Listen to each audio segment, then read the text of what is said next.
ভুনা করব।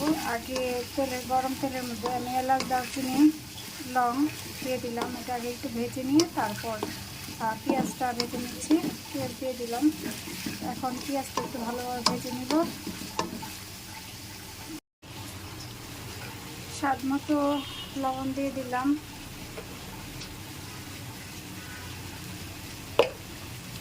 শরীর ভালো নেই, কোনো রকম একটা ডিম ভুনা করব।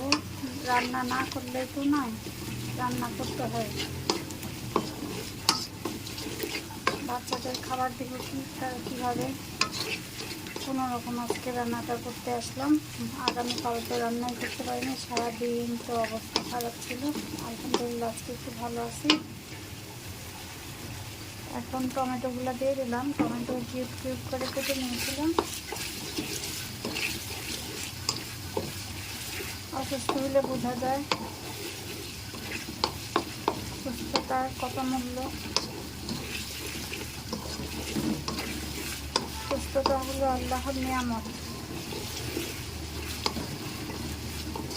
এখন টমেটো আর পেঁয়াজগুলো আর একটু ভেজে নেব।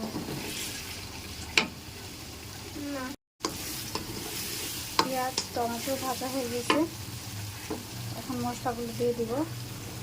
এখানে আদা, রসুন, হলুদ, মরিচ, ধনে, জিরে সব আছে।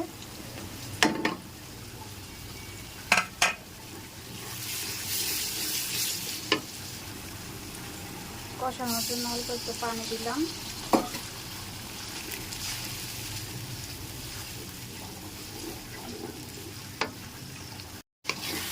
মশলা কষানো হয়ে গেছে। একটুখানি রেখে একটু দূরে গেছিলাম, এই যে দেখেন পুরো লেগে গেছে।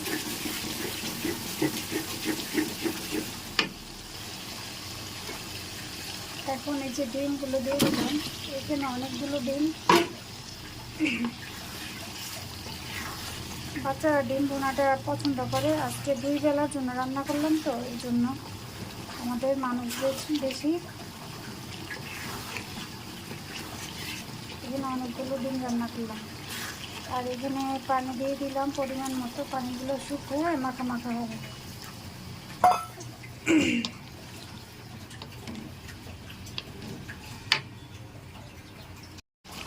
হয়ে গেছে। আজকে কী যে রান্না করলাম আল্লাহ জানে। বাচ্চারা খেতে পারবে কি পারবে না, মজা হয়েছে নাকি বুঝতেই পারতেছি না। চুলা বসায় দিয়ে যায় একটু বিছানায় শুয়েছি, একটু রেস্ট করতে গেছি, এই যে বারবার তলা ধরে গেছে। আল্লাহ জানে আজকে কেমন রান্না হয়েছে।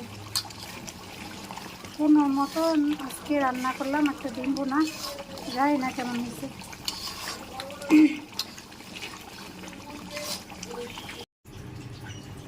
এই যে জিরা গুঁড়া দিয়ে দিলাম। হয়ে গেছে রান্না। বাচ্চাদের মুখে একটু স্বাদ লাগলেই হয়।